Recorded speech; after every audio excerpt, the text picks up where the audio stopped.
Baik, sebelumnya di sini saya akan membacakan kurikulum vitae dari Mas Abednego Setiawan Santoso. Nama lengkap Abednego Setiawan Santoso, alamat di Manyar Tirtoyoso Selatan, 25 Surabaya. Tempat tanggal lahir di Surabaya, tanggal 29 Juni tahun 1987. Pendidikan SD di SD KR Petra 5 Surabaya, lalu SMP KR Petra 3 Surabaya, SMA KR Petra 2 Surabaya, dan melanjutkan di Universitas KR Petra Surabaya, jurusan S1 Ilmu Komunikasi. Untuk sertifikasi beliau, ini cukup banyak. Ada NASM Certified Personal Trainer, lalu PN1 Nutrition Certification, lalu ada PN2 Masterclass Certified, ada MP1 Mindset Performance Institute, dan cukup banyaknya, masih tidak bisa saya sebutkan satu persatu. Lalu untuk moto beliau adalah Education is the most powerful weapon to change the world, dari Nelson Mandela. Untuk achievement dari beliau ini juga cukup banyak. Ada sole distributor Magnum Nutraceutical Indonesia pada periode 2010 hingga 2015. Lalu ada Event Committee B Breakthrough Event 2013 Surabaya, Indonesia. Mendapatkan hadiah terbesar untuk skala body contest dengan rekor peserta terbanyak, yakni 221 orang. Beliau juga merupakan speaker di beberapa radio juga, mulai dari Hard Rock FM, Gen FM, DJ FM, Si Radio, dan juga Universitas Petra dan Ciputra. Beliau juga merupakan kreator Body Transformation Challenge atau BTC dengan alumni 200 orang lebih. Dan beliau juga merupakan seorang health and fitness educator. Baik, selanjutnya akan saya tampilkan materi dari beliau pada hari ini. Apakah sudah terlihat? Enggak. Ya. Di saya nggak terlihat sih.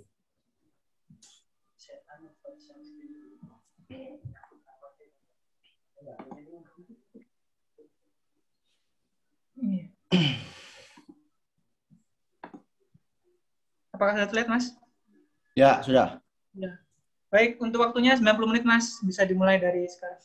Oke, sebelumnya saya ingin mengucapkan banyak terima kasih atas kesempatan yang sudah diberikan juga, atas kepercayaan dari teman-teman sekalian. Semoga informasi yang saya berikan pada hari ini bisa memberikan banyak sekali manfaat. Dan mungkin kalau dari sisi seminar saya mungkin akan sedikit little bit practical. Jadi saya ingin banyak sekali dari teman-teman bisa membawa informasi ini untuk dipraktekkan. Jadi sepraktikal mungkin. Tentang topik saya hari ini adalah exercise untuk preventing low back pain. Jadi kalau kemarin saya sudah dengerin seminar dari Mas Firman tentang biopsychosocial models, dan juga sebelumnya juga dari Pak Herdin, luar biasa. Dan juga saya sangat setuju dengan banyak sekali komentar ataupun juga respon terhadap isi dari presentasi seminarnya kayak education, empowerment, itu yang juga saya lakukan dengan semua klien saya. Jadi judul saya hari ini adalah Bulletproof Your Backs. Jadi saya sendiri juga kalau sudah menekan CV-nya supaya tidak terlalu lama, karena saya lihat slide-nya dari Pak Erdi dari 28, saya 54. Jadi sebenarnya supaya bisa selesai dan bisa teman-teman juga banyak sekali lebih ke arah praktikal ya. Jadi gitu. Next.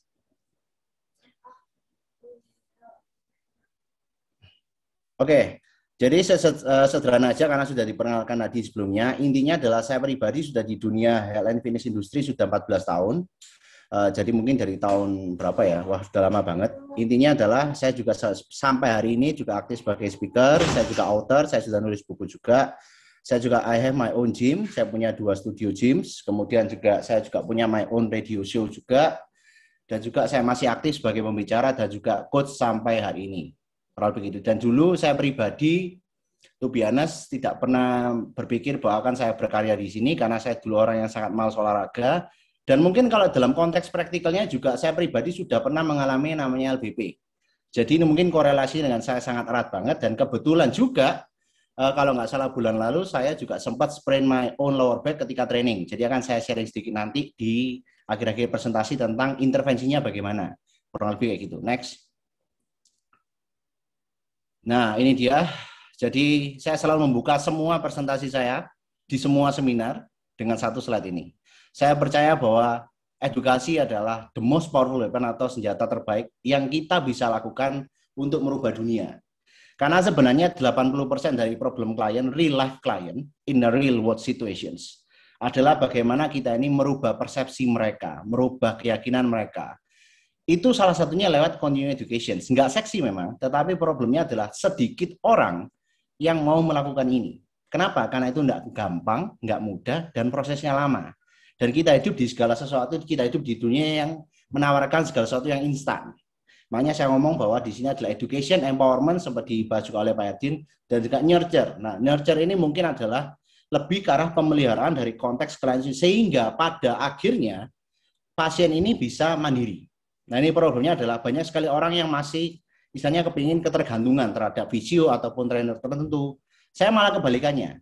Kenapa? Karena sebenarnya kalau kita mau dalam konteks bisnis atau pengembangan diri kita, sebenarnya adalah referral merupakan salah satu yang strategi yang terbaik. Dari mana? Ya, ketika kita melakukan 3 ini. Itu. Next.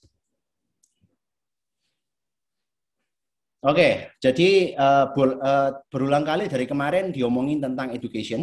Jadi saya sendiri pribadi adalah saya suka mengkombinasikan tidak hanya education, tetapi adalah dari sisi goal setting yang smart. Maksudnya dari smart ini apa? Spesifik, ya kan?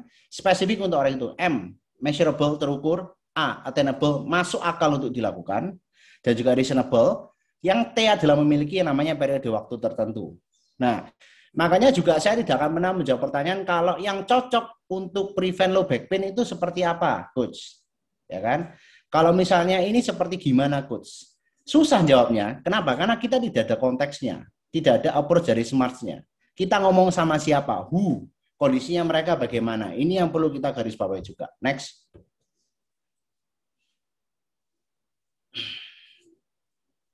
Oke. Jadi kemarin kalau Mas Firman sempat ngomong tentang biopsychosocial model approach, nah ini saya ngambil juga dari sisi core kinetic. Nah, beliau ini juga menggunakan mengaplikasikan BPS approach to exercise.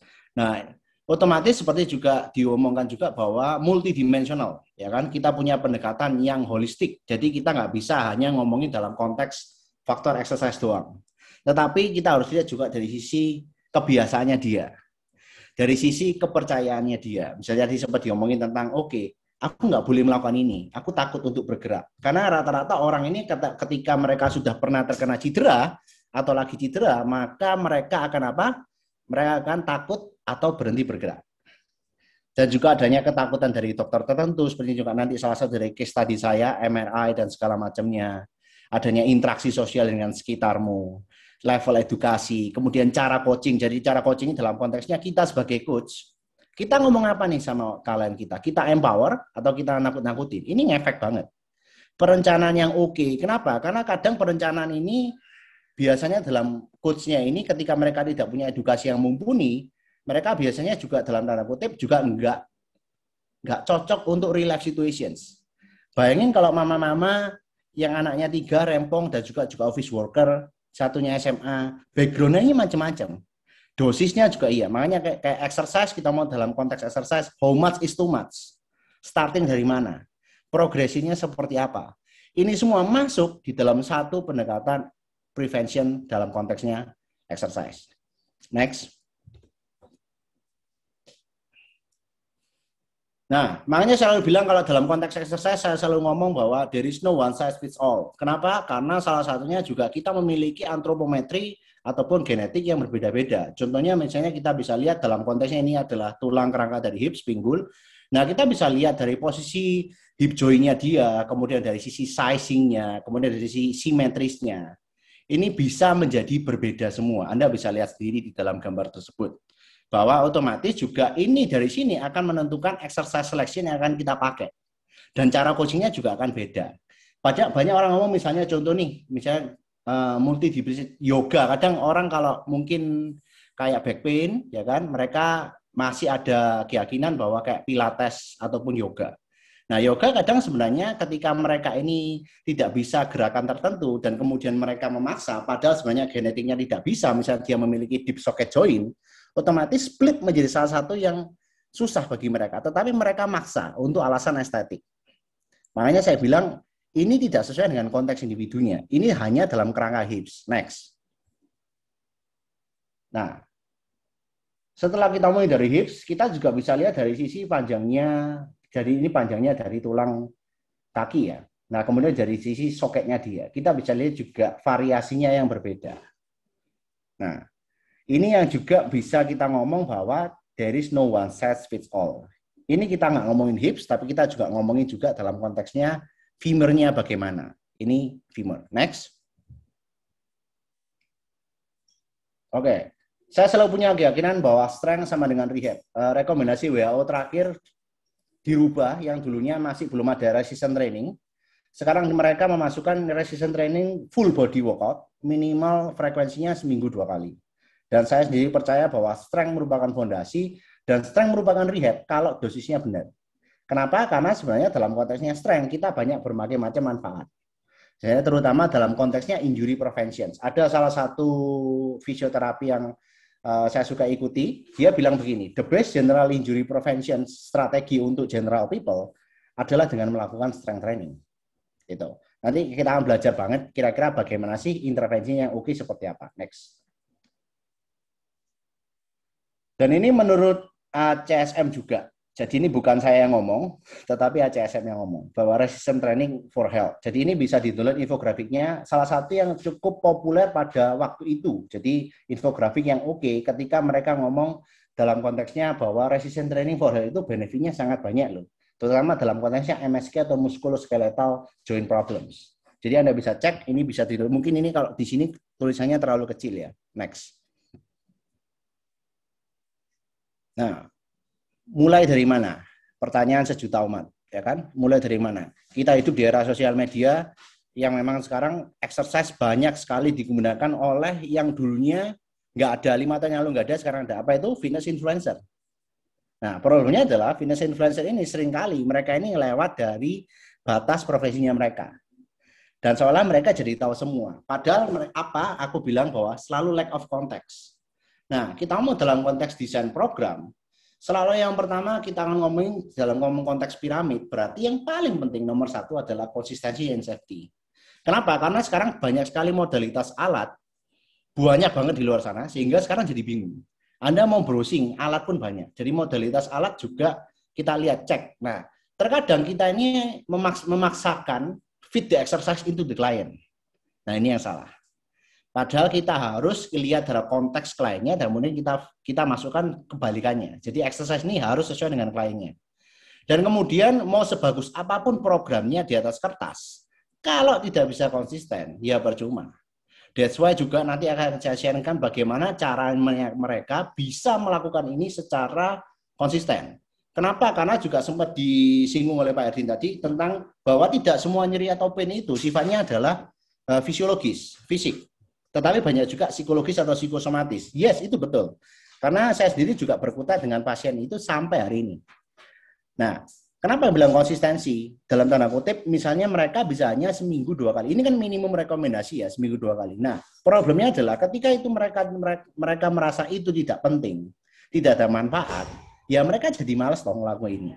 That's why juga di sini intervensi salah satu the best adalah edukasi ini tadi. Kenapa itu menjadi penting buat aku untuk melakukan latihan ini?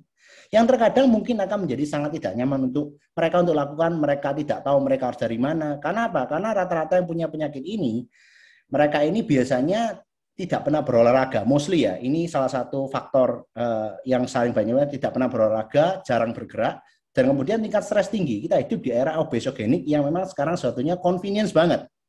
Semua bisa diakses dari handphone. Kita pun bisa menghadiri seminar ini sekarang yang mungkin dulunya harus datang in person.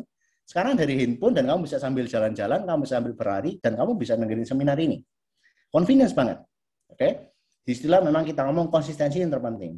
Setelah kita ngomongin konsistensi dan keamanan atau safety, kita akan masuk ke intensitas dan volume. How much is too much?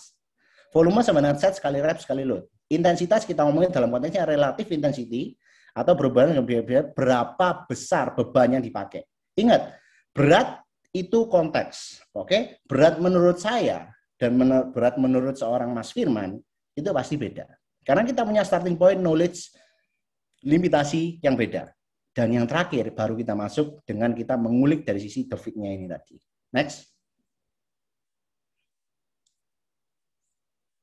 Nah, saya selalu bilang bahwa sebenarnya adalah salah satu yang terpenting atau membuat cedera dalam konteksnya olahraga, salah satunya adalah load management.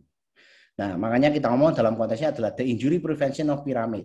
Nah, yang pertama kita ngomong selalu dari sisi load management, kemudian strength training, movement skill, fleksibilitas. Nah, memang tidak ada yang tadi juga saya setuju dengan omongannya Pak Erjin bahwa ngomong tidak ada yang lebih superior dibandingkan yang lainnya. Tetapi saya pribadi secara anekdotal atau sampai pengalaman saya hari ini, ada beberapa exercise yang memang cukup untuk dilakukan di rumah, tetapi pada titik tertentu karena tubuh kita selalu beradaptasi, maka dibutuhkan yang namanya external load. Nah, external load otomatis dalam konteks ini menggunakan yang namanya latihan beban. Mungkin kalau di Indonesia ini sedikit kontradiktif ya, loh. Kok malah disuruh ngangkat beban, terutama cewek-cewek. Karena kebetulan klien saya semuanya 80% cewek, dan biasanya LBP ini biasanya moms juga. Mama-mama, malah usia yang 30, usia produktif yang seharusnya tidak punya masalah dengan LBP, mereka jadi masalah punya LBP. Dan kenapa? Nanti kita juga bisa cek juga. Jadi yang pertama adalah loads-nya kita harus manage dulu. Dan seberat apa? Pertanyaan selalu itu. Nah, kemudian kita mau dari sisi technical skill.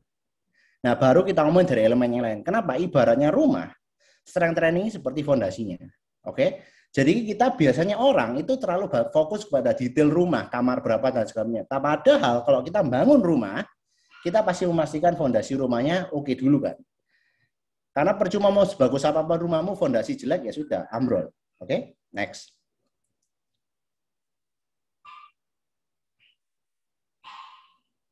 Nah, ini yang kita ngomongin bahwa biopsychosocial adalah dalam konteksnya environment sangat ngefek banget.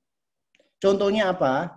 Contohnya ada satu penelitian menarik. Jadi dia ini kembar, tetapi mereka dibesarkan di dua lingkungan yang berbeda. Hasilnya bisa beda loh. Kesehatan mereka, overall wellness mereka, secara psikologikal mereka juga beda loh. Nah, otomatis di sini pentingnya makanya kalau memang saya suka banget mengedukasi mama-mama terutama karena mama-mama yang punya power untuk mengontrol nutrition, kemudian pengenalan habit-habit yang sehat, olahraga, dan itu juga saya buktikan kepada anak saya pertama. Yang sampai hari ini juga dianya ini punya kebiasaan-kebiasaan yang dulu saya kecil nggak punya. Kenapa? Karena saya tidak pernah dikenalkan dari kecil. Makanya pentingnya untuk kita ngomong dalam konteks early life, itu adalah pentingnya ada yang bilang golden age, 2 tahun pertama, itu memang betul. Adult life, maintaining peak, dan kemudian older life. Nah, kita bisa lihat di situ ada namanya disability threshold. Nah, rehabilitation dan quality of life-nya ini atau environment sekitarmu itu juga mempengaruhi.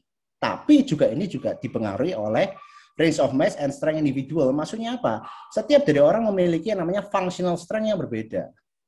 Nah, ini kita bisa cek. Makanya, nah, faktornya adalah yang membesar gap-nya disability threshold itu apa?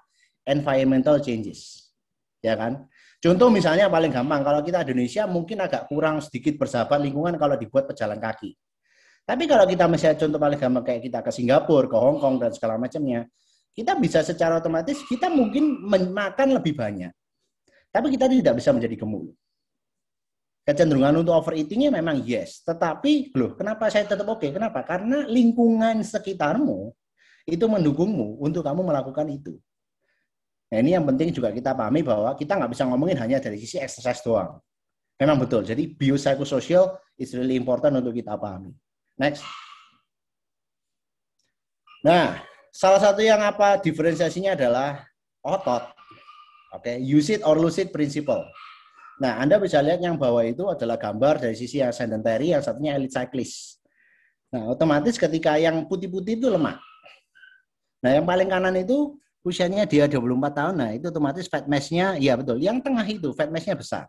Semakin banyak putihnya, biasanya problemnya dengan disabilitas itu pasti bertambah banyak. Nah, problemnya adalah ketika kita sudah menuju usia 30 ke atas, nah ini biasanya semua penyakit maju masuk di sini nih. Nah, problemnya otot itu gampang. Kenapa sih kita penting untuk training? Nah, itu penting untuk kita sebagai dari sisi praktisi, kita mengedukasi mereka dan mengempower mereka untuk melakukan latihan resistance training. Kenapa? Karena otot itu maintenance-nya tinggi. Kalau dia tidak pernah dipakai ya dilepasin aja. Makanya bedakan antara kita ngomong kayak endurance elite sprint, endurance dan juga elite sprinter, beda. Kenapa? Karena kembali lagi adalah memperkenalkan adanya stimulus yang cukup enggak dari waktu ke waktu diperkenalkan. Makanya saya bilang kalau hanya dalam konteksnya aerobik doang atau low impact, nggak cukup. Harus kombinasi dua-duanya. Kita mau dalam konteksnya fit tadi ini ya. Ini adalah contoh dari sisi yang biasanya juga seringkali dipakai. Next. Nah, tadi sempat dibahas juga oleh Pak Herdin, kita mau dalam konteksnya fascia. Nah, saya ingin juga mungkin mengexpand sedikit knowledge-nya teman-teman tentang tensegrity konsep. Nah, tensegrity konsep ini literally adalah sebenarnya tubuh kita adalah highly interconnected. Jadi nggak bisa kita ngomong nggak ada ototmu itu bekerja dalam isolations. Nggak ada. Semuanya berhubungan. Makanya saya suka pakai omongan we are building from the ground up. Mostly sekarang juga banyak sekali problem dari mereka adalah punya problem dengan masalah kaki. Ya kan, terutama cewek yang kejualannya kepleset, kemudian dia juga pakai supinations, pakai high heels, kemudian complex shoes, fashion shoes, tidak punya range dari big toe mobility dan segala macamnya, bisa pengaruh ke lutut. Dari lutut ngaruh kemana? Ngaruh ke hips. Hips ngaruh kemana? Ngaruh ke low back. Dari kemana? Dari low back mana? Ke masalah ke shoulder. That's why juga saya selalu melakukan functional assessment. Itu kita ngomongnya secara the whole body. Tidak pernah tubuh manusia bekerja secara isolations. That's why. Dan juga tensegritas sendiri adalah semuanya ibarat kayak benang.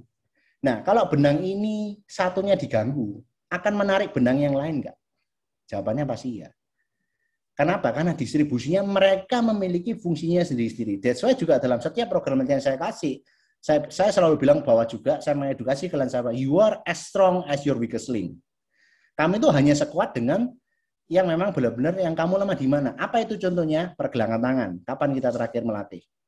Grip strength, ngefek. Banyak sekali penelitian Anda bisa cari korelasinya dengan mortalitas atau panjang umur. Foot strength, big toe mobility yang berfungsi dengan fleksibilitas kaki dan juga dari sisi gait ketika kita jalan. Dan banyak sekali macam yang memang semuanya berfungsi dalam konteksnya konsep tensegritas ini. Next.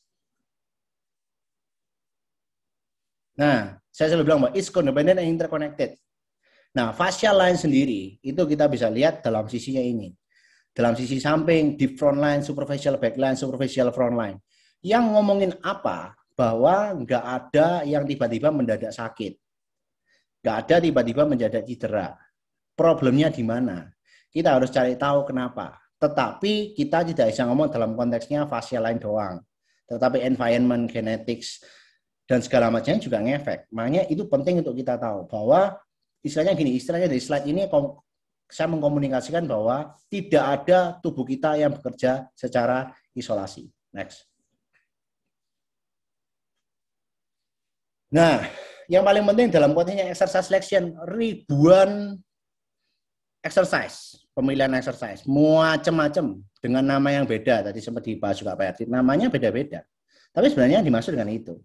Ya kan? Nah, problemnya adalah pertanyaannya pasti exercise apa yang aku harus lakuin coach.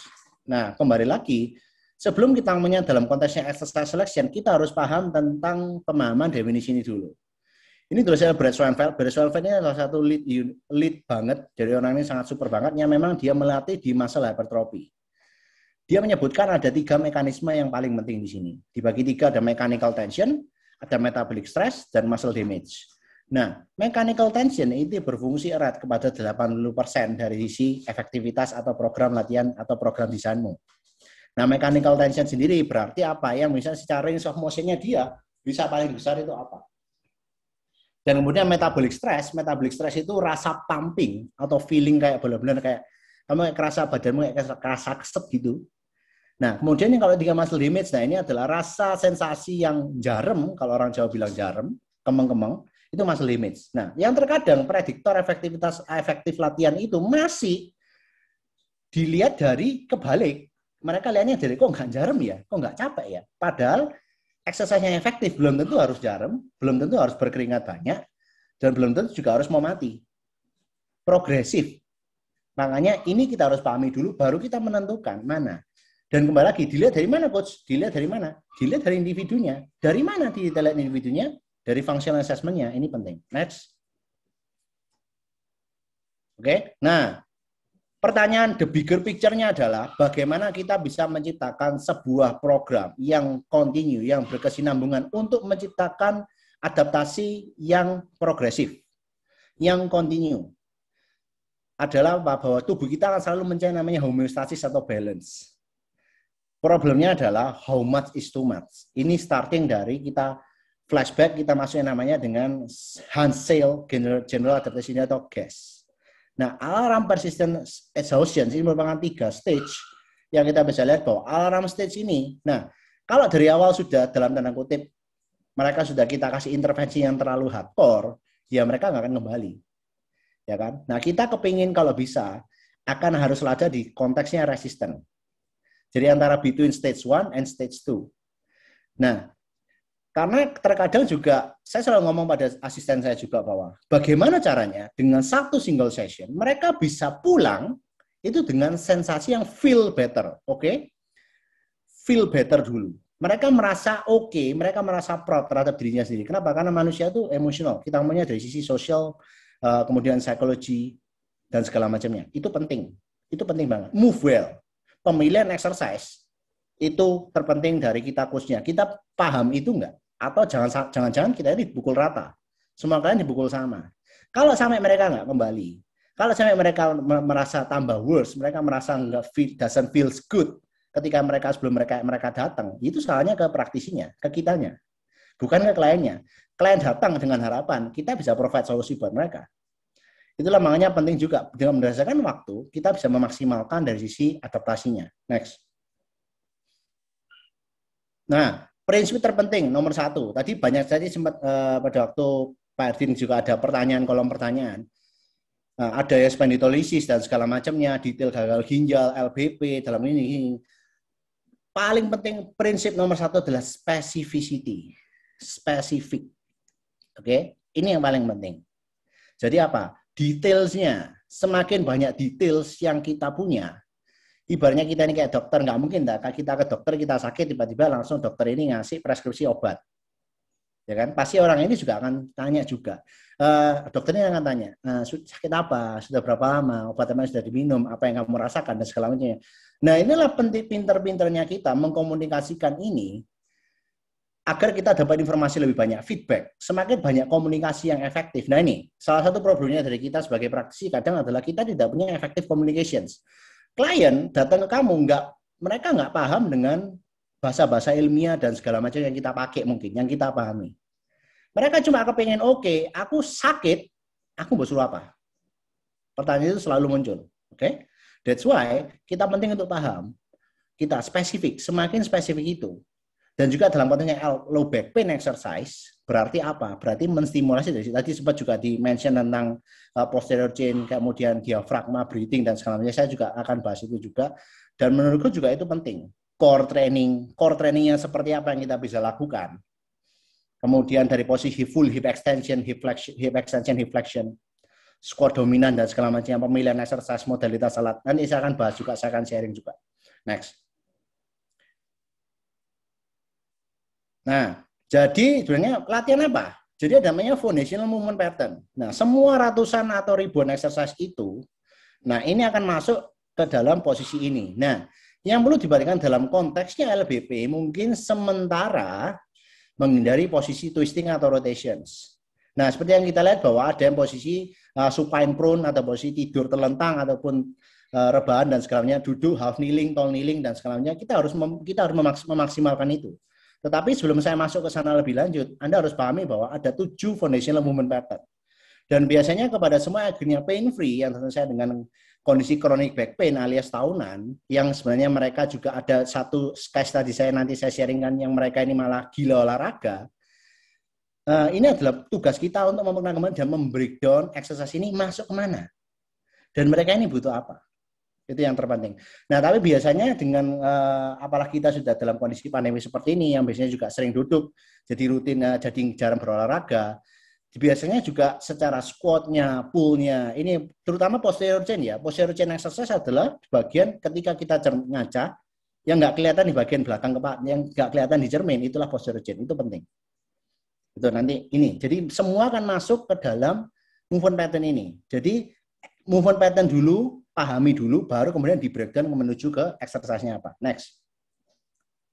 Nah, setelah specificity, belum ganti. Nah, nomor 1 setelah spesifik, maksudnya gini, spesifik gini, tadi tak kasih gambaran supaya lebih gampang. Kalau orang ini mau building glutes-nya, Karena biasanya problemnya ada yang namanya gluteal amnesia, atau mereka memiliki otot gluteus yang lemah, sempat juga dimention oleh Pak Erdin tadi, gluteus maximusnya. Nah, otomatis itu ada rekomendasi minimum volume per body part. Dan kita harus bisa pahami karakteristik dari fiber ototnya itu. Nah, untuk otot gluteus maximus 55% fiber 2, 45% fiber tipe 1. Berarti dia ini punya resistensi yang cukup tinggi dan punya moderate loads. Berarti apa? Berarti untuk latihan glutes yang optimal, nggak bisa kita hanya pakai body weight doang. No, eventually kamu akan selalu harus pakai external load atau pakai beban. Nah, itulah yang namanya dengan prinsip nomor 2, progression overload. Ini Milo de Croton, ini terkenal banget. Intinya adalah apa? Dia semakin tambah besar. Jadi dari kecil bawa kettle yang gambar paling kiri. Semakin dia bertambah dewasa, otomatis yang bullnya ini juga menjadi dewasa kan. Intinya adalah adaptasi ini terus terjadi. Kenapa? Karena adanya stimulus yang ngomong ke tubuh bahwa, hey, kamu berkembang atau memaintain ototmu. Mengembangkan ototmu. Inilah disebut dengan progression overload. Kita harus memastikan dia adanya sedikit stimulus yang memang lebih dari yang bisa mendisrupt homeostasismu. Tidak terlalu banyak. Kalau terlalu banyak jadi apa? Cedera. Kembali lagi ke yang fase prinsipal yang gas tadinya si Hanselia tadi ngomong. Oke, next.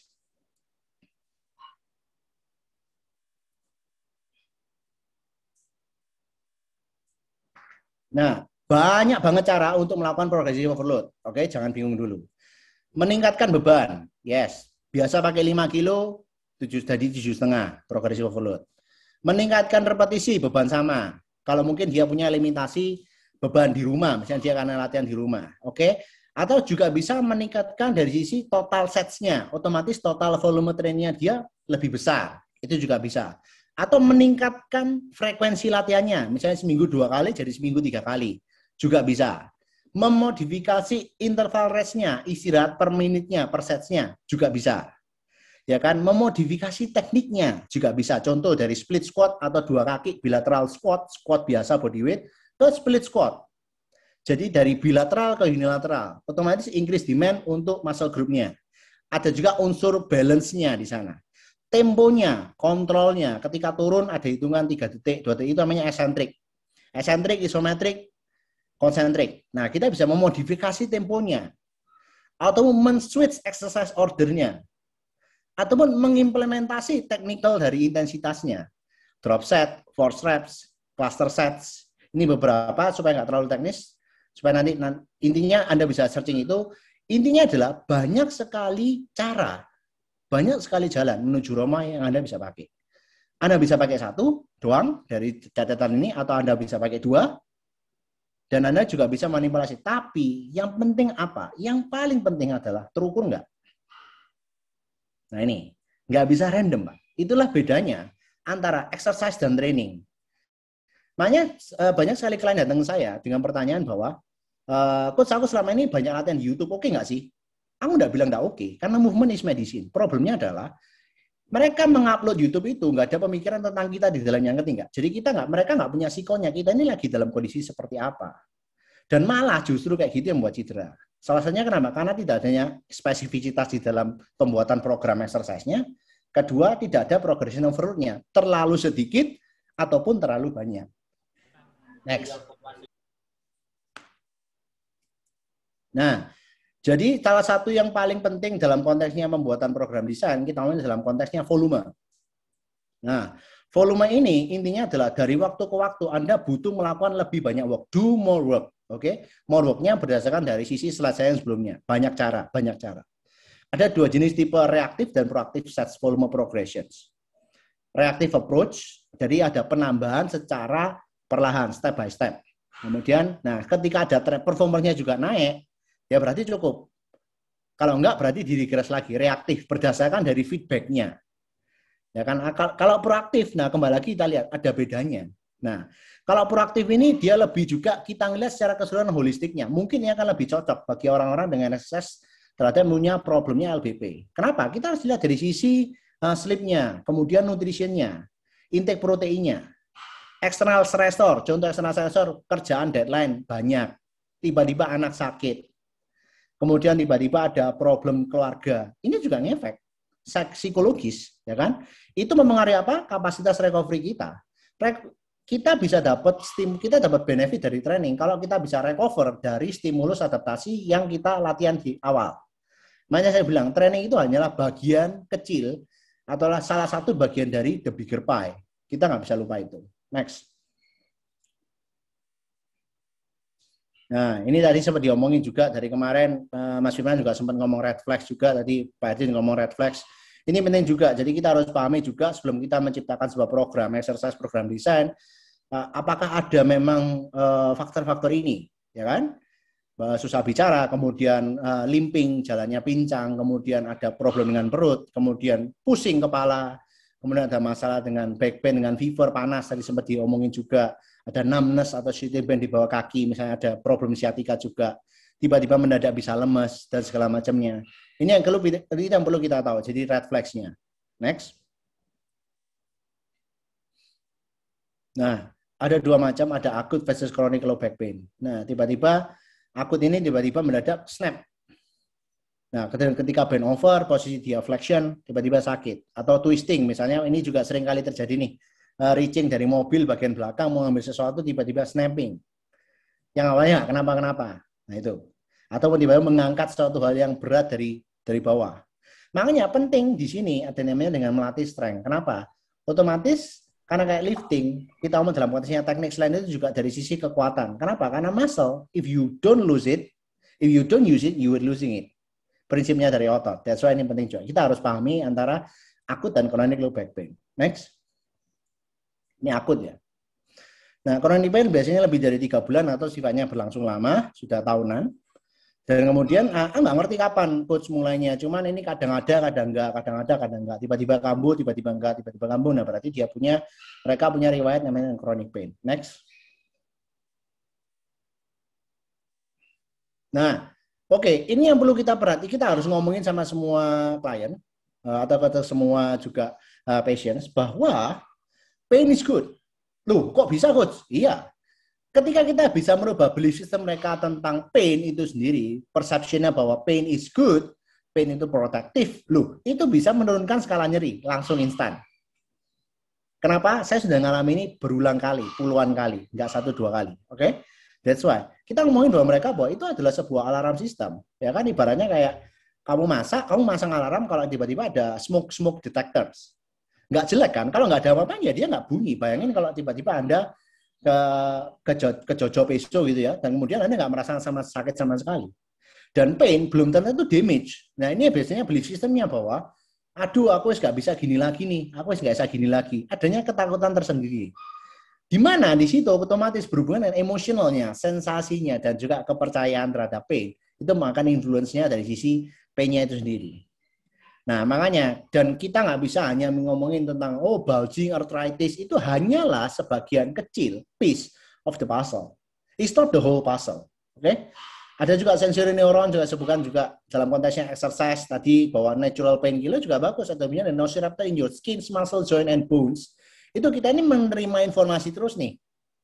Nah, makanya ini penting untuk kita juga kirimkan, kita masukkan dengan cara yang sederhana, bahwa mereka memahami hal ini. Dan bisa naik turun. Oke, bukan berarti turun terus harapannya dengan dari waktu-waktu pain ini tambah sulit tambah oke, tiba-tiba menghilang. Enggak. Kadang tiba-tiba masih ada siapin lagi sedikit every once in a while, dan itu kita harus ngomongin bahwa it's fine, it's normal, it's a part of the process. Ini yang paling penting. Supaya apa? Kita memanage ekspektasi, kita juga merubah experience mereka di masa lalu yang selama ini negatif, dan juga mengelola emosi. Otomatis dari situ menciptakan sebuah positif attitude. Kenapa? Karena kalau mereka nggak bisa percaya mereka bisa sembuh sendiri, ya kita ini bisa apa? Karena mereka adalah their own expert. Itu yang penting untuk kita pahami. Next. Nah, tadi juga sempat diomongkan tentang spinal cord ke brain, ini adalah segala sesuatu itu dikelola di otak. Jadi semuanya send information to the brains. Dan kemudian otak ini akan memberikan sebuah subconscious decision, pemahaman bahwa aku ini adalah suatu hal yang berbahaya.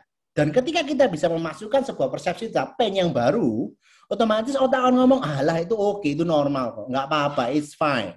Menurut kalian sakit nggak? Enggak. Akan lebih nyaman nggak?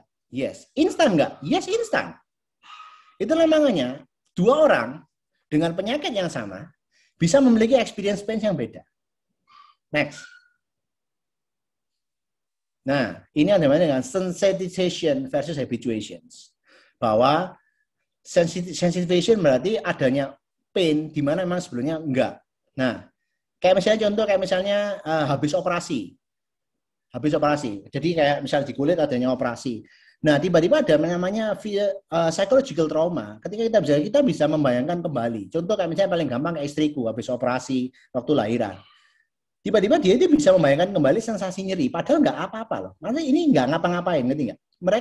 Dia bisa jadi sakit-sakit sendiri.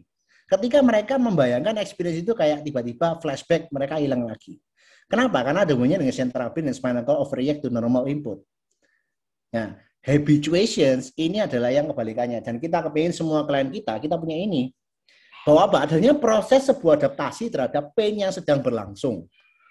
Dengan adanya input yang sama, kita memperkenalkan kembali, kita reintroduce the exercise, dan kemudian kita ulangi terus, dan oke, it's normal, oh ya, oke, teknik semakin oke, feels better, dan segala macamnya. Bisa langsung turun, lower pain response. Dan exercise belum tentu harus pain-free, dengan catatan, ini harus garis bawahi. Exercise doesn't always means pain-free. Yang bilang kayak dari fast score 1 sampai 10, kalau dia di bawah 4, 5, makanya selalu tanya dengan klienku. Oke enggak? 1 sampai 10 dia anggap berapa? Manageable nih, 4, 5 nih. Ya udah terusin aja. Dan ketika mereka paham itu adalah bagian dari proses, wow, itu luar biasa. It's really powerful. Oke, next. Oke, ini ada salah satu klienku juga di case studies nanti di end of my presentations. Ada yang memang divonis harus operasi segera.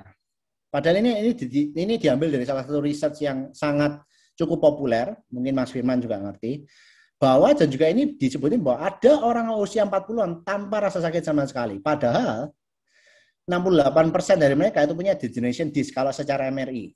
Oke? Dan 50% dari mereka punya setidaknya one bulging disc in the lower back. Ada yang punya herniated disc 33%.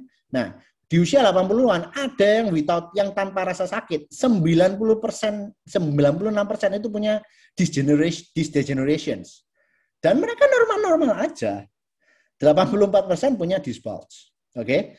Makanya aku bilang, you are not your diagnosis. Oke? Karena itu statik dan kita hidup di dalam dynamic environment.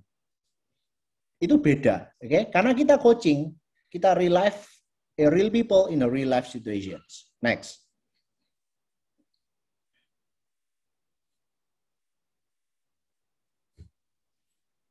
Oke, nah bahwa pain sama dengan damage itu kita harus jelaskan bahwa dan kita harus persepsikan pada mereka degeneration is disbasi suatu hal yang bagian is a part of the aging process. Tapi kita bisa melakukan itu, kita bisa melakukan do something about it. Kita bisa mengintervensi itu dengan cara apa? Yes, you know, regular exercise, through strength training, proper smart strength training. Okay? Consistency. External factor manage your stress, proper sleep, good nutrition habit. Nah, ini penting. Makanya selalu ngomong bahwa control what you can. Kontrollah apa yang bisa kontrol. Nggak usah terlalu dipusingin apa yang di luar kontrolmu. Ya kan? Kita terlalu pusing kayak gini. Istilahnya, kalau memang itu di luar kontrolmu, itu kecemasan yang berlebihan ini overreacting. Ini akan mempengaruhi dari sisi rasa sakitmu. Aku bilang, kamu bisa ngontrol nggak? Kamu seminggu latihan 2 kali? Bisa. Kamu bisa ngontrol nggak punya proper teknik yang lebih oke dari waktu-waktu? Bisa. Ya sudah, kontrollah itu.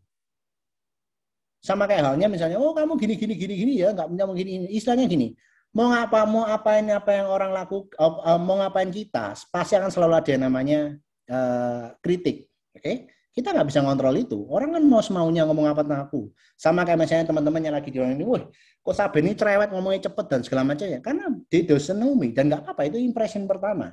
Tetapi menjadi it's fine ketika kita ini punya kontrol terhadap diri kita sendiri. Makanya aku bilang, itu yang selalu saya sampaikan kepada semua klien saya, bahwa kamu bisa mengontrol your own thought. Di situ, pemikiranmu nggak akan bisa dikontrol oleh siapa-siapa. Menjadi bermasalah ketika mau memasukkan opini mereka terhadap kamu yang sebenarnya itu nggak benar. Ini sama halnya dengan pain juga. Kenapa? Karena pain, Maya bilang, banyak juga yang berhubungan dengan psikis. Sangat banyak. Bukan hanya secara fisik. Dan psikis diperbaiki, fisik akan mengikuti. Jangan dibalik. Oke, next. Oke, starting step-nya bagaimana? Nah, kita mulai mengerucut ya, tadi lebih general, ini sekarang kita mulai mengerucut. Belajarlah tentang pain, terutama your own pain, terutama dengan pain-nya mereka. Kenapa? Karena kalau di luar, wah tentang pain management ini atau intervensinya sangat luar biasa berkembang jauh. Dan aku masih tidak tahu karena I'm not a physiotherapist, I'm a strength conditioning coach, tapi punya interest terhadap rehab. Tentang kita harus up to date. Kita nggak bisa hidup pakai patokan itu. Dan kemudian juga research pun itu cuma ngomongin tentang adanya selalu semua research pasti ada limitasi. Oke? Dan kita nggak dealing dengan dalam konteksnya yang terkontrol semua, controllable variable, betul nggak? Karena kita dealing with people, gitu loh. Dan saya juga kita penting untuk learn about it dari waktu ke waktu. Kenapa? Karena cepat banget, it's really fast, sangat cepat progresnya. Get moving, mengempower mereka, itu kata-kata yang luar biasa.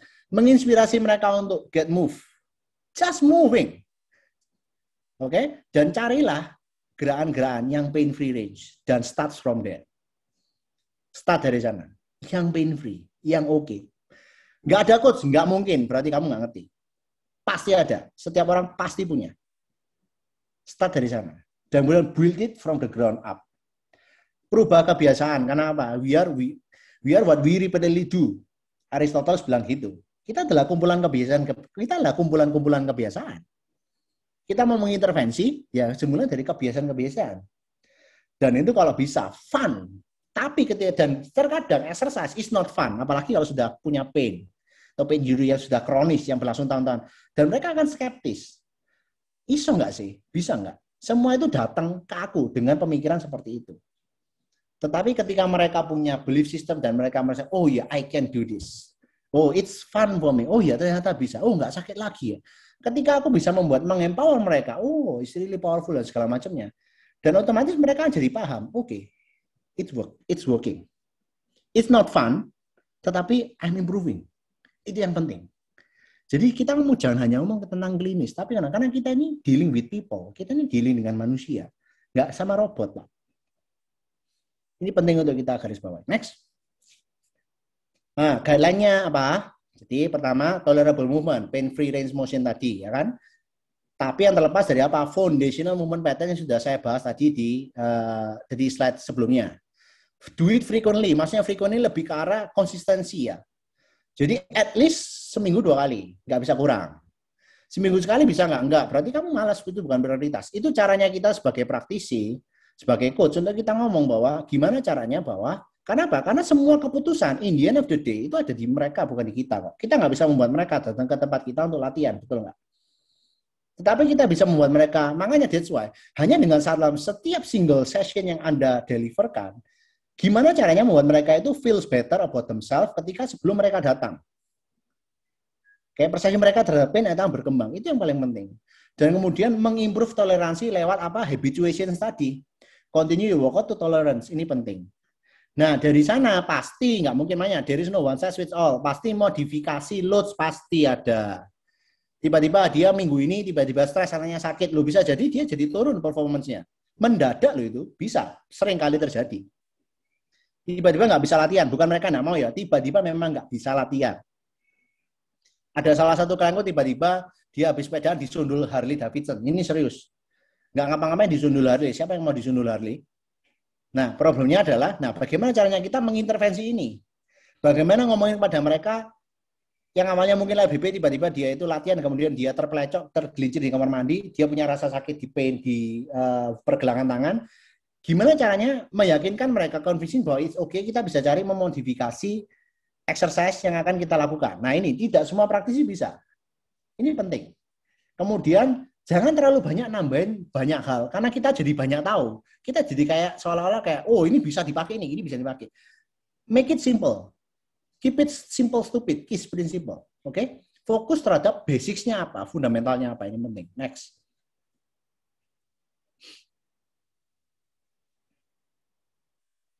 Oh, by the way, saya kalau ngomong cepat, jadi kalau terlalu cepat, please saya diingatkan mungkin ya, atau bisa diketik. Jadi supaya nanti aku bisa bahas banyak tentang studi kasus yang real dari klienku sendiri. Makanya aku cepat-cepat supaya kita bisa masuk lebih banyak belajar dalam sisi itu. General movement principle, nah ini tadi dites. Adanya functional assessment, pasti di awal. What get measured, get managed. Apa yang kita measure, itu yang terukur, yang kita akan bisa dapat feedback. Betul? Flexion based or extension preference, kita bisa cek, tes. Kalau neither atau dua-duanya enggak, bisa kita starting dari penguatan core-nya tadi. Ya kan? Nah, kemudian avoid or limit movement yang memang membuatnya ada sampai jalar ke kaki, itu untuk dikurangi. Atau mungkin dihindari sementara waktu, tidak selamanya ya, sementara waktu.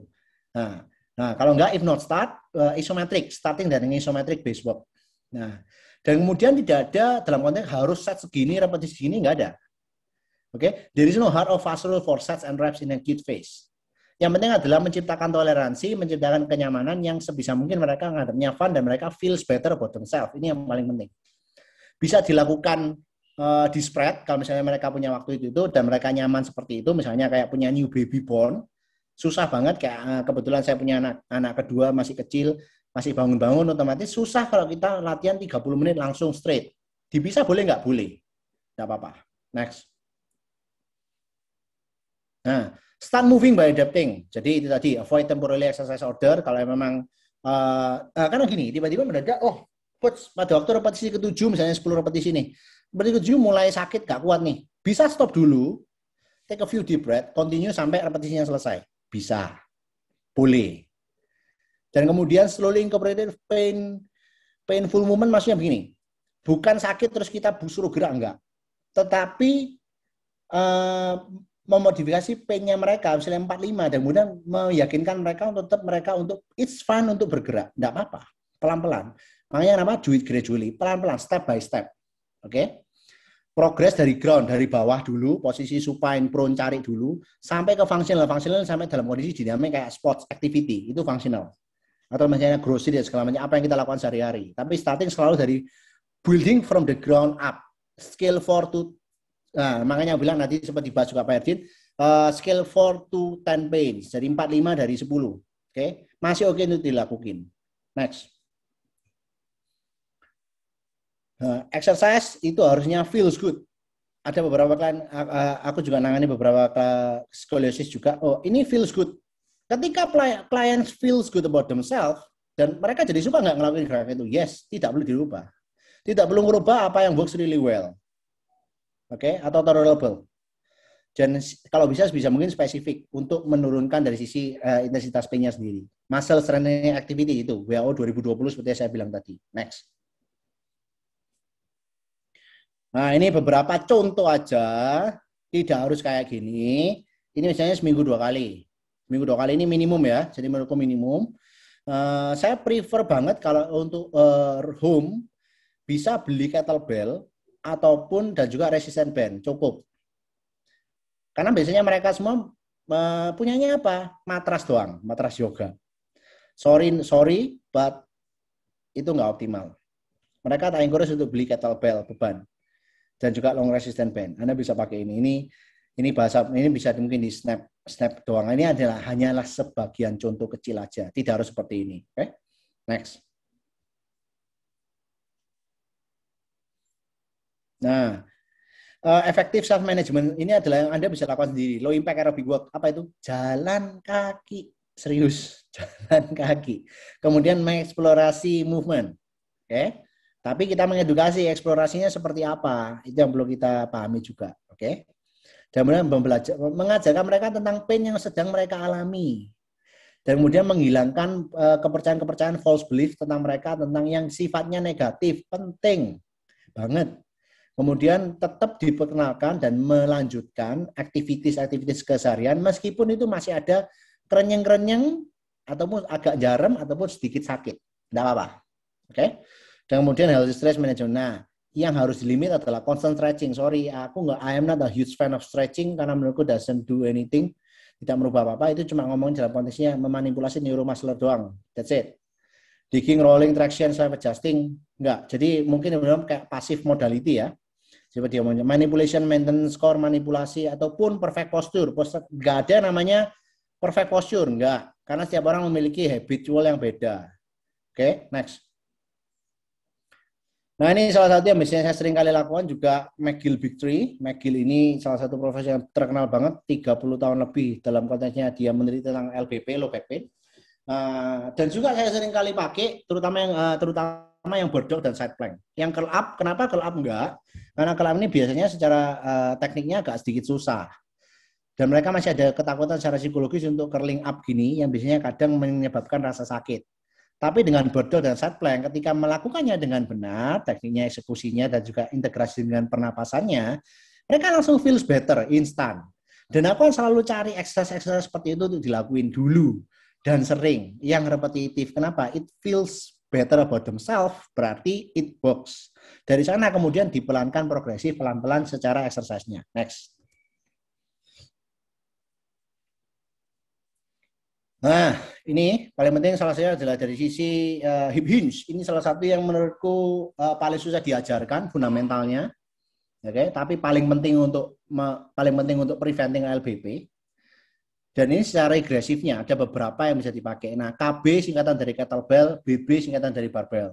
Ya kan? Kettlebell deadlift. Kenapa? Kettlebell deadlift karena secara positioning dari sisi dragging dari posisi dari kettlebellnya sendiri itu mempermudah klien untuk mengeksekusi tekniknya dengan proper. Jadi bilang load management, kedua kita dari sisi exercise teknik. Ini sangat underrated banget.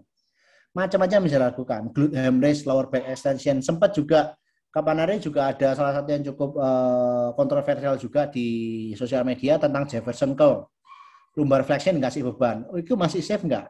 Jadi gini, bahwa spine itu didesain untuk move dan spine itu didesain untuk memang bisa tons of load, tetapi kembali lagi progresifnya tiap individu itu beda, berat itu beda, ya kan? Kalau dia memang sudah melakukan itu puluhan tahun dan juga memang dia sudah tahu seperti apa ya fine aja. Ini adalah beberapa continuum dari sisi deadlift-nya sendiri Anda bisa pakai.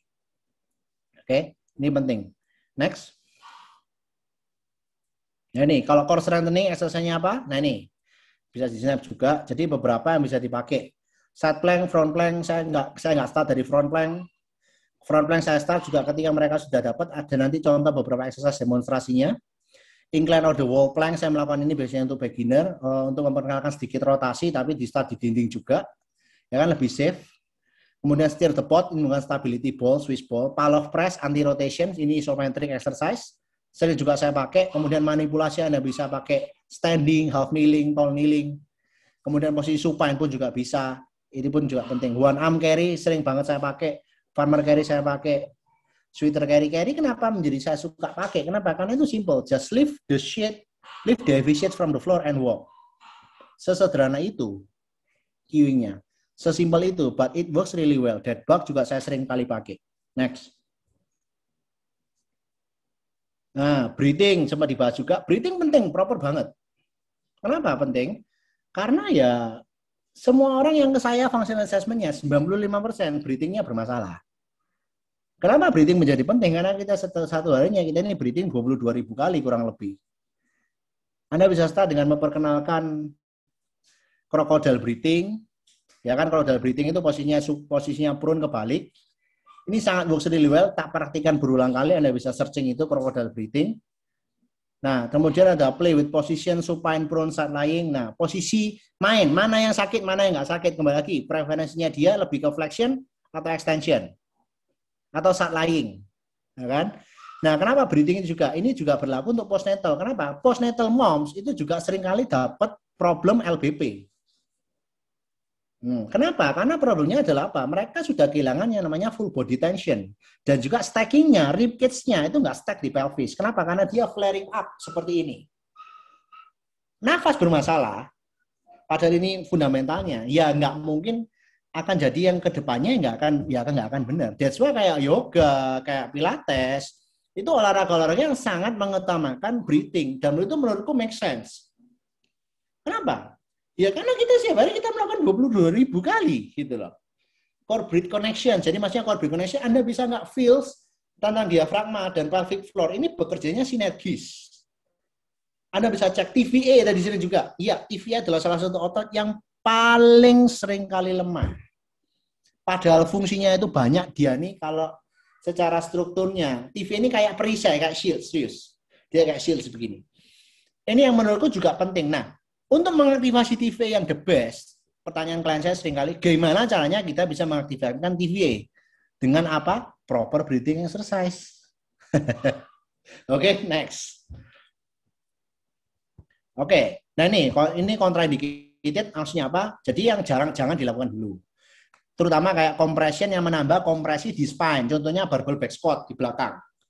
Dan itulah juga kenapa saya di usia yang 30 lebih sekarang, dulu saya melakukan back squat fine, oke? Saya datang ngangkat 120 kilo fine. Sekarang keesokan harinya selalu saya punya tightness di spine saya. Sekarang saya ganti ke front squat. Ketika saya melakukan ganti ke extra selection ke front squat, nggak ada lagi compression spine-nya ini nggak ada. Jadi so is fine, oke? Jadi gitu. Explosive lower body, jangan dulu. Terutama yang sangat eksplosif. Kemudian plus eksplosif dan rotational heavy juga, jangan dulu juga. Heavy bilateral, sekali lagi, heavy bukan berarti nggak boleh ngangkat berat, oke? Berat setiap orang konteksnya beda, maksudnya jangan terlalu berat, ini yang saya maksudkan di presentasi saya maksudnya. Kemudian most overhead work, press, yang berhubungan dengan shoulder flexion, padahal apalagi kalau Anda, pasien Anda, klien Anda lebih dari umur 30, biasanya mereka salah satu kompensasinya adalah mereka lack of shoulder flexion. Ini harus dibenahi dulu apa yang menyebab. Makanya dia ketika begini, ini juga ada apa? Compression ke spine. Biasanya juga kenapa? Karena dia punya problemnya lack thoracic mobility. Kenapa lack? Ya karena setiap hari kita ini sedentary banget. Ini yang kita bisa perkenalkan juga. High impact conditioning, high intensity interval training kayak gitu-gitu, ya kan? Ataupun dynamic endurance core exercise, excessive flexion. Kayak Jefferson curl itu excessive atau excessive extension. Jangan juga. Kemudian latihan-latihan yang paling sering dilihat di Instagram, yang sering banget dilakukan, mountain climber, sit up crunches, I'm not doing that. V-up pikes, infoam. Bukan berarti nggak boleh, nggak. Cuman saya punya banyak sekali preferensi atau substitusi exercise yang lebih better, the best bang of your buck, yang lebih aman untuk dilakukan, dengan benefit yang lebih banyak. Oke. Ataupun extension based pulley, kayak push up, plank, padahal kan sering dipakai ya. Kenapa? Permasalahan selalu di extension, permasalahannya selalu di teknik. Kedua adalah progresinya mereka belum sampai ke sana. Oke, nggak ada exercise yang jelek. Exercise yang jelek adalah exercise yang tidak siap Anda lakukan. Itu aja. Next. Nah, troubleshoot. Nah ini, Anda bisa starting dengan misalnya dia punya problem LBP, easy plyometric work. Ini Anda bisa pakai, ya toh, kayak light landing, kayak tap. Kembali lagi, saya nggak bisa ngomong terlalu detail kalau saya nggak ngerti kliennya siapa nih yang saya omongin. Like rotational work, anti-rotation. Ingat, anti-extension, anti-rotation, anti-lateral flexion. Ini core training. Ya kan? Untuk menguatkannya di ellipsoas, multifidus, kemudian TFL, adductors. Ini penting juga untuk dilatih. Kenapa? Problemnya mereka semua kan mostly weak. Pasti. Saya bisa ngomong hampir garansi 100% pasti. Manipulasi tall kneeling, half kneeling, separuh, 90 position. Nanti ada video juga saya sharingkan sama panitia juga. Kita bisa lihat langsung. Body weight assisted initiation snap, kalau misalnya nggak paham. Overhead pressing, pulling, pelan-pelan dulu startingnya. Kalau Anda memasukkan conditioning work yang berhubungan dengan aerobic interval base, pakai alat-alat yang kayak air dye, cepet. Dan juga aman. Mau capek pun, kompensasinya nggak akan sampai mengganggu problem dari sisi stabilitasnya. Oke. Nah, core work 90-90 breathing, nah ini bisa dipakai, 90-90 breathing. Ini selalu saya pakai juga. 90-90 breathing, ini really works really well. Crocodile breathing works really well. Quadruped breathing works really well. Child pose works really well. Functional glutes, latihan glutes kayak tadi glute bridge, pakai juga bisa pakai mini band ataupun dikasih foam roller, compression di adductors untuk supaya aktivasi. Itu apa? Aktivasi ngangkat ke otot TVA juga bisa. Crawling pattern tapi pelan dari static ke dynamic. Kemudian carries yang light. Next. Nah, ini penting. Saya selalu pakai ini hampir and works really well. Dan tidak ada rasa sakit ketika mereka melakukan demonstrasi gerakan ini. Half kneeling position. Pull down, landman press, Pallof press, saya ngomong juga chops and lift juga bisa dipakai. Next. Oke, squeezing something between the knees untuk membantu mereka mendapatkan feedback. Mereka nggak ngerti, ngaktifasi aduktor itu piye, ya apa? Nah, dengan caranya kita mengasihkan ini, squeeze kayak bola besar, Swiss ball, kemudian juga foam roller, itu membantu mereka untuk aktivasi deep inner core yang biasanya problemnya lemah. Di mana adductors ini attached to the pelvis and the pelvic floor. Kenapa? Karena mereka ini kerjanya sinergis, kembali lagi ke fungsi substantial integrity tadi, di integrity konsep yang di awal-awal presentasi saya. Itu penting, oke? Push up plank Anda bisa pakai, hip lift, leg curls juga bisa. Saya kemarin menggunakan leg curls dikasih compression ke adductor supaya apa? Kecenderungan kalau dia lemah apa knees-nya dia selalu flaring out. Ketika dia dikompres, otomatis dia pasti juga dapat feeling dari adductors. Tuh, pros itu bisa pakai. Next. Nah, neck penting, neck position. Oke. Seringkali banyak yang terlalu banyak bending seperti ini. Netral, cari posisi neutral neck, penting. Kenapa? Karena neck ada hubungannya dengan lumbar spine dan ability untuk sit up on your hips. Terutama kayak posisi eksekusi finishing deadlift, plank, push up, swings.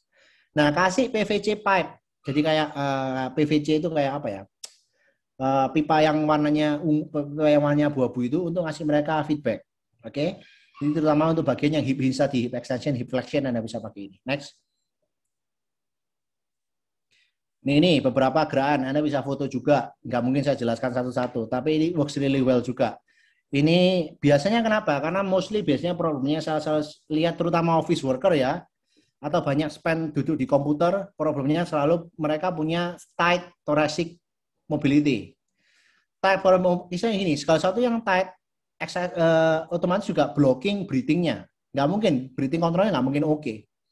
Dan ini bukan hanya berdasarkan repetisinya berapa, tetapi dengan melakukan exercise dynamic-nya tadi, itu diintegrasikan dengan breathing. Ini penting, ya kan? Spiderman stretch saya pakai, cat and camel juga saya pakai, quadruped spine rotation juga saya pakai, hanging pun juga saya pakai. Sekali lagi, kembali lagi, konteksnya siapa? Ini jangan dipukul rata. Apakah harus semua ini dipakai coach? Enggak harus. Enggak ada yang there is no one size fits all. Makanya konteks kliennya siapa yang kita omongin. Next. Nah, another factor to consider, kita nggak bisa misahin exercise dengan external stressor ataupun juga implementasi dari yang lain. Apa itu? Hydration penting. Apalagi kita hidup di era-era yang kopi instan banyak banget yang bukan air.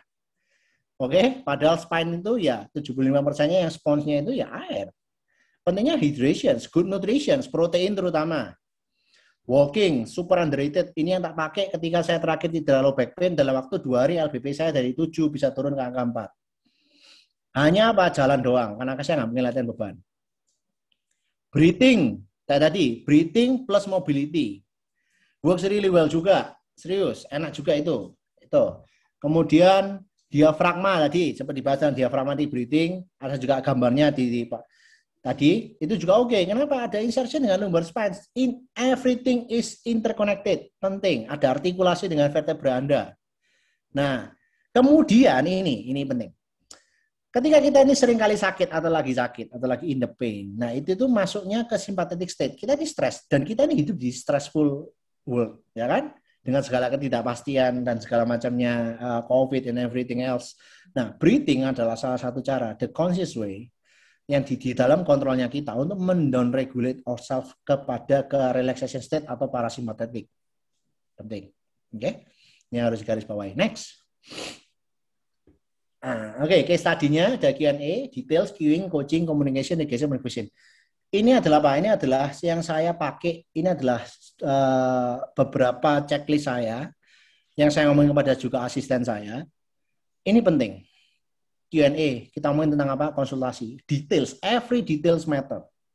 Queuing adalah gimana cara terbodoh, cara tergoblok. Kita ngomongin ke klien supaya klien ini paham. Pakai bahasanya mereka, jangan pakai bahasanya praktisi. Dan itu berkorelasi dengan coaching. Coaching style Anda seperti apa? Komunikasi sangat super penting. Ingat, kita ketemu mereka misalnya seminggu 2 kali banyak. Komunikasi penting. Saya selalu ada constant communication terhadap saya dengan klien saya juga. Regresi. Nah, kalau itu terlalu susah, di-regress exercise-nya. Oke, fit the exercise into the clients. Oke. Jangan punya preferensi semua orang melakukan ini, enggak. Dan pastinya akan ada modifikasi. Next.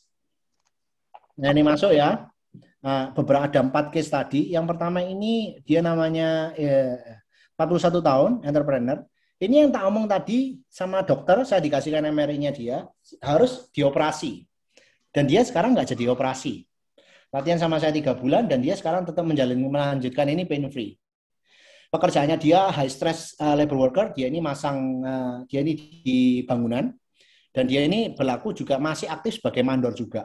dan high pressure environment, jadi stres tinggi. Ada problem dengan keluarga juga, tapi saya nggak bisa cerita. Intinya adalah dia hidup di stress environment. Jadi saya ini merangkap sebagai kadang psikologis juga. Makanya juga salah satu sertifikasi saya adalah di NLP. Jadi saya menggali tentang komunikasi, saya menggali tentang why, how it happens. Jadi kita ini juga sebenarnya, aku pribadi ini kayak tong sampahnya mereka juga gitu. If they feel better about themselves, ketika mereka bisa merilis ini dan mereka percaya bahwa kita ini bisa menyimpan rahasia mereka, itu juga menurunkan persepsi mereka terhadap pain. Ya kan? Nah ini, heals. Nanti saya juga sharing juga ada di videonya. Next. Ini beberapa case tadi ya saya. Ini juga yang lain. Nah ini pegila sepeda, punya anak satu, dari dulu, dari zaman remaja, dia bilang, aku lupa kapan kok. Aku punya LBP. Tapi sampai sekarang, nah, parahnya adalah akhirnya dia coaching sama saya ketika yang tadi yang E tadi itu adalah temannya dia itu sembuh. Dia tahu tentang itu akhirnya dia ke saya sampai hari ini. Dia bilang pain-nya ini berlangsung setiap hari dari pagi hingga malam hari yang setiap malah semakin malam itu malah semakin malam itu intensitas pain-nya meningkat. Paling parah selalu tempelin koyok bangun-bangun pokoknya otomatis tidurnya bermasalah ya kan? Tidur bermasalah, pain management juga persepsi juga bermasalah. Tambah parah ketika dia ini sudah punya anak. Nah, sekarang dia dari 10 sudah 6 turun. Dia latihan sama aku masih 3 bulan. Dan sudah tidak ada lagi rasa sakit ketika pagi dan siang hari. Cuma malam doang aja. Tapi ketika malam, dia tak suruh ngelakuin praktek yang McGill Big Three tadi yang tak omongin di slide sebelumnya. Dia bisa tidur. Nggak perlu tempel koyok sekarang. Ketika simptom malamnya berulang. Sesederhana itu. Dan integrasi dengan proper breathing exercise. Next. Inilah beda lagi. Ini 34 tahun, bisnismen gede lah. Bisnismen gede, dia juga pelayanan gereja, dia baser, heavy baser. Di satu sisi juga. Dan juga di satu sisi dia juga sering gendong anak. Kronik LBP, sudah puluhan tahun juga. Seminggu itu bisa pijat 3-4 kali. Aku tahu ini sebenarnya karena sekarang istrinya join juga sebagai klienku. Jadi sekarang ini, bu apain kok gitu. Istrinya tanya, bu apain nih Nixon? Sekarang udah nggak sakit sama sekali, hilang, pain free. Nggak ada no pain presence. Caranya apa? Ya, kembali lagi nanti akan juga ada di video demonstrasinya. Next. Beda lagi. Ini kontradiktif nih. Dia gila olahraga nih cewek nih. Umur 36 tahun, gendeng olahraga, pelari finisher maraton. Kalau latihan bisa pagi sore, kebalikannya yang tadi nggak pernah olahraga, ini gila olahraga. Nah, atau chronic pain. Pertama kali ketemu saya duduk di lantai nggak bisa. Berdiri pasti sakit, pasti pegangan kayak orang-orang setengah lumpuh sudah. Dan sudah berlangsung lama. Sekarang pain free juga. Duduk lama sakit. Oke, next. Nah, ini closing statement.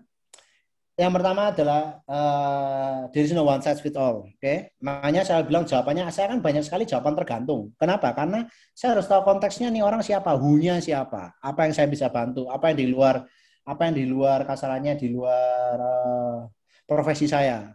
Karena juga ada beberapa klien yang saya tangani juga saya berkolaborasi dengan Visio, saya juga berkolaborasi dengan saya punya tim ortopedik sendiri juga. Yang mereka percaya dengan adanya active treatment. Ini yang nggak banyak ditemui ya, terutama di Indonesia. Kedua, pastinya assess dan reassess. Kemarin saya ingat banget dari salah satu slide-nya Mas Firman ngomong tentang evaluation sama dengan, kalau nggak salah, intervention ya. Sorry ya Mas Firman kalau salah. Intinya adalah assessment dan reassess ini penting untuk dilakukan setiap berkala. Supaya mereka jadi tahu, oh perkembanganku, improvementku itu dia mana. Dan kadang ini mereka nggak paham kalau mereka ini jadi better. Ini yang penting. Kemudian komunikasi, penting. Ingat, skill komunikasi yang menurutku communication skill yang lacking.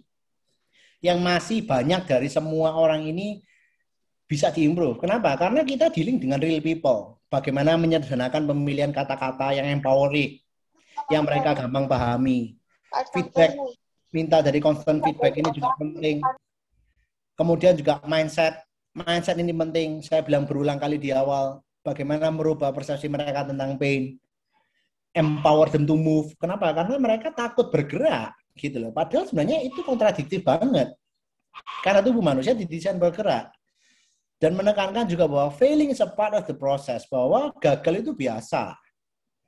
Yang nggak biasa adalah ketika kamu berhenti mencoba. Kelihatannya sederhana, tetapi sangat susah dikomunikasikan. Makanya penting untuk kita ngomongin ini dan ngomong kepada mereka. It's fine, it's okay, dan kita adalah bagian dari solusi. Jangan ada gap. Gini, jangan ada gap antara kita sebagai praktisi, kayak kita sebagai kayak dokter, kayak pasien, bahwa kita ini juga we are in this together loh. Kita ini di sini nih barengan gitu loh. Enggak sendiri-sendiri, aku di sini enggak, I'm not judging you at all. Enggak masalah, aku di sini untuk membantu kamu menjadi lebih baik. That's it, sesederhana itu. Psychological effect biology, betul. We are what we think, and we think we are become. Oke, semua starting dari pikiran. Ini yang penting. Apalagi terutama kita itu di era yang terlalu banyak informasi, apalagi environment-mu nggak dukung. Ini yang susah. Oke? That's why yang terakhir adalah memanusiakan manusia. Ini yang penting. We dealing with human being. Karena kita ini mendealing dengan human dengan segala kompleksitasnya gitu loh. Nggak mungkin kita bisa kasarnya mama-mama yang anak 3 pasti beda tingkat stres yang mungkin dengan office worker, yang punya mungkin banyak deadline, ataupun juga dia ini sudah high level businessman yang harus constant traveling, lack of sleep dan segala macamnya. Dan so itu harus kita mengkomunikasikan kembali kepada sebuah biopsychosocial approach. Ini yang perlu kita penting untuk pahami. Itu sekian dari habis ya. Halo? Bisa tolong di-sharingkan yang tadi sharing yang Google Drive tadi supaya bisa lihat beberapa exercise demonstrasi.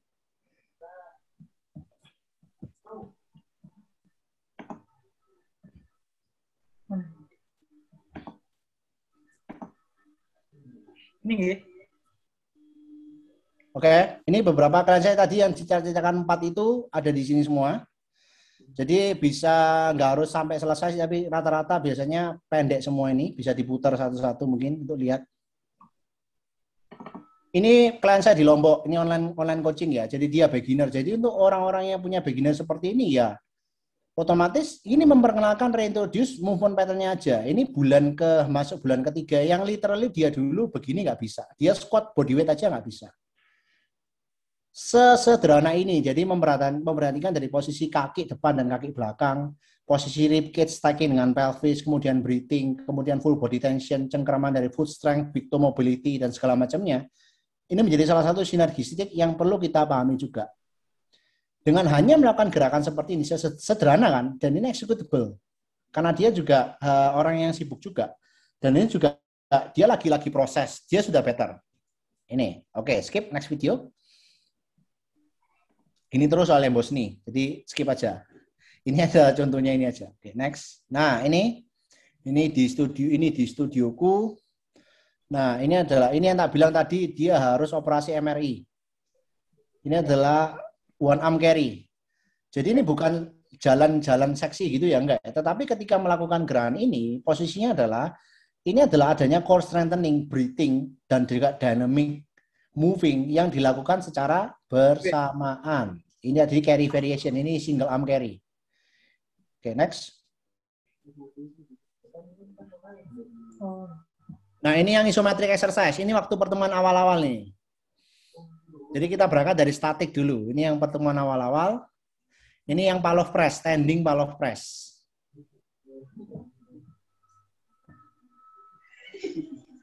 Bentar, ada kendala sinyal.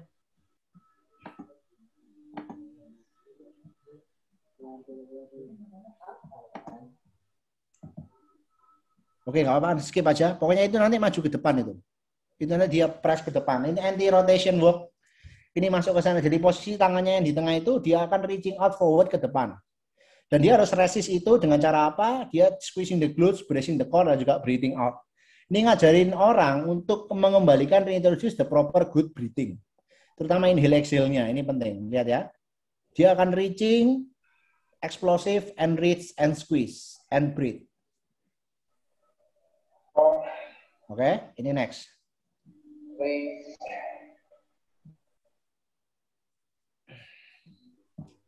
Nah, ini queuing, ini front plank.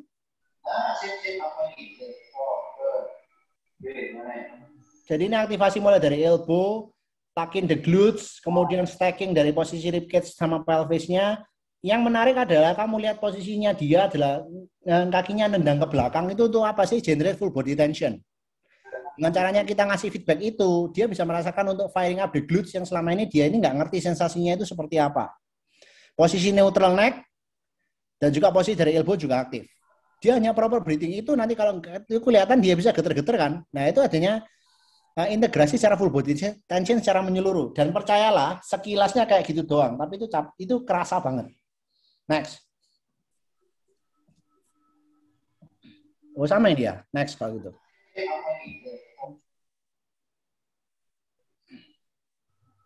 Ya. Ini yang bisnisnya tadi. Ini progression, ini setelah masuk ke bulan kedua mau masuk bulan ketiga. Ini front rack carry. Ya, to the side, turun no, sampingmu. Ke, jalan lagi. Go. Lang, stand tall, chest up. Nah, ini mulai ada peningkatan intensitasnya dari front rack position masuk ke arah farmer carry. Switch. Nah, ini dia pakai. Jadi adanya peningkatan intensitas dari latihan superset dari sisi exercise progression-nya. Oke, next. Nah, ini battle rope untuk upper body conditioning. Dan ada slightly rotation. Dia resist rotasinya nih. Lihat, posisinya dia kan lateralnya shifting sedikit. Dynamic work, tetapi masih considered safe untuk upper body work conditioning. Dan ini lebih ke arah breathing-nya. Nah, dia tap, tap, tap, tap, tap. Ini temponya, temponya tetap, tap, tap, tap, tap, tap, tap, tap, tap, tap, gitu. Oke, next.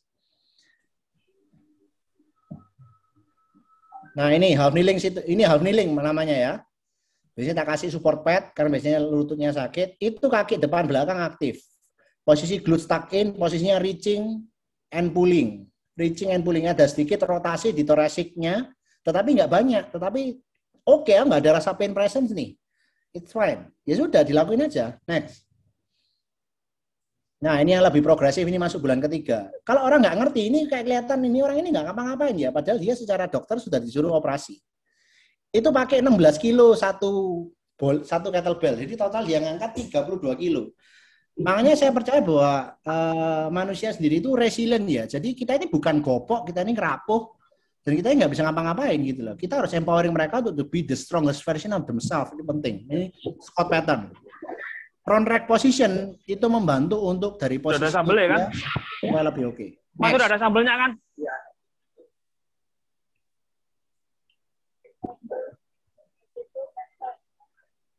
Beli itu tadi.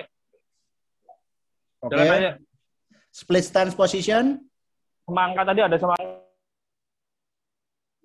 Nah, ini split stance position contralateral rack squat. Nah, ini sekalian ngelatih dari posisi big toe mobility terutama yang bawah. Nah, ini juga regressionnya ini yang lebih, ini nextnya tadi lagi, tapi saya lihat startingnya dengan beban kettlebell yang lebih kecil.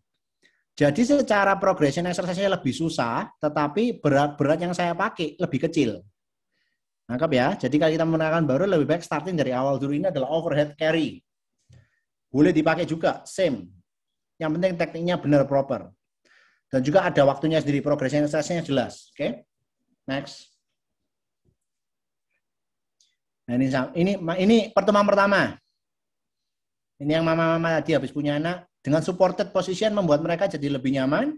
Dan juga hanya kontrol aja, membiasakan mereka familiaritas dengan exercise modalitas yang mereka selama ini nggak pernah pakai. Ini harus dipakai juga.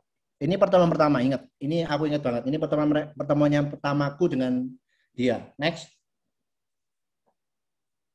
Ini bottom up. Ini kelihatannya gini doang. Percayalah saya, tidak semudah kelihatannya Ferguson. Oke. Ini harus stabilisasi dari semua dan juga full body tension untuk dia reaching. Kalau kelihatan dari facial expression-nya, kamu bisa kelihatan bahwa it's quite intense. Tapi it's still manageable. Oke, next. Nah, ini yang terakhir. Baru ini kemarin. Front squat loaded. Iya. Ini mungkin kalau RP skill dari 7, 8, dari 10. Dan fine untuk diperkenalkan. Tidak ada masalah. Ini pakai barbell. Tapi barbellnya front squat. Karena biasanya lebih kompresi ke spine-nya lebih berkurang. Kayak gitu.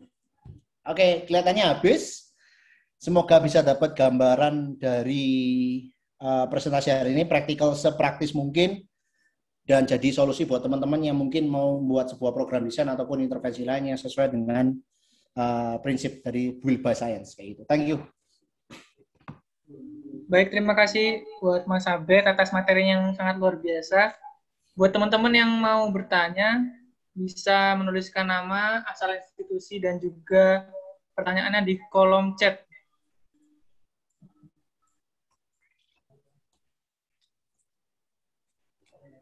Sekali lagi, buat teman-teman yang ingin bertanya, bisa menuliskan pertanyaannya di kolom chat dengan menyertakan nama dan asal institusi.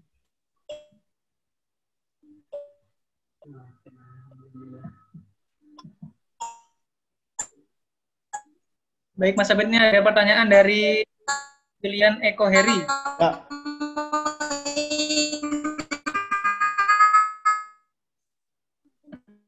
Izin bertanya, di dekat rumah saya ada seseorang yang bekerja sebagai kuli bangunan dan dia mengeluhkan nyeri pada punggung bawahnya.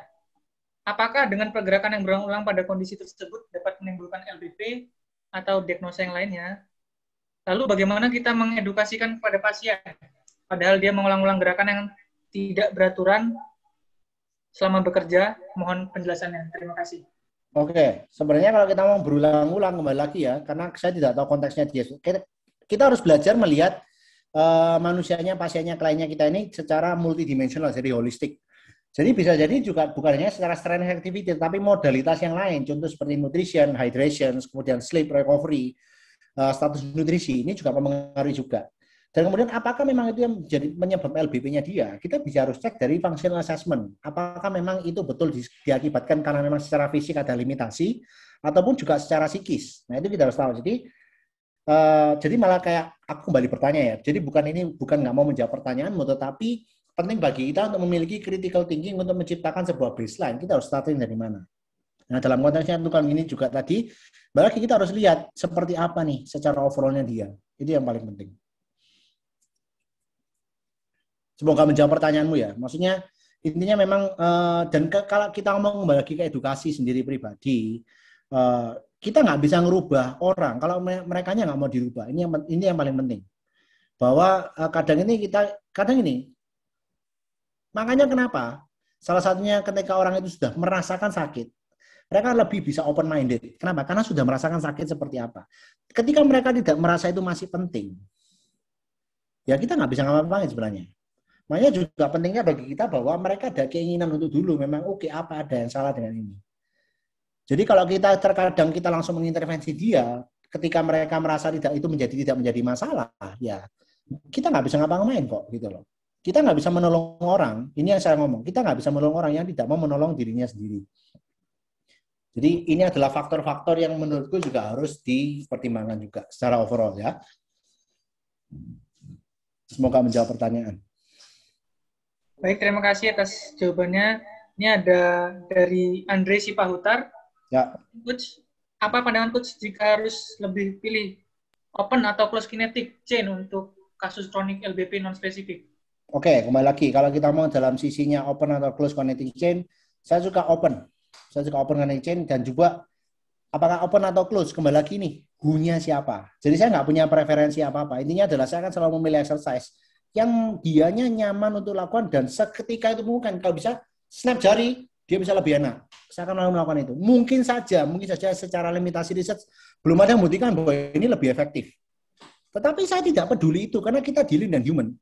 Gimana caranya membuat mereka itu mau datang lagi ke coaching kita. Karena program ini kan harus dideliver secara kontinu. Nggak mungkin kan tiba-tiba dia sudah kronik LBP yang sudah puluhan tahun, tiba-tiba kita langsung kasih, oke, saya punya preferensi seperti ini. Belum tentu. Bisa jadi juga exercise-nya sama, modifikasinya bisa beda.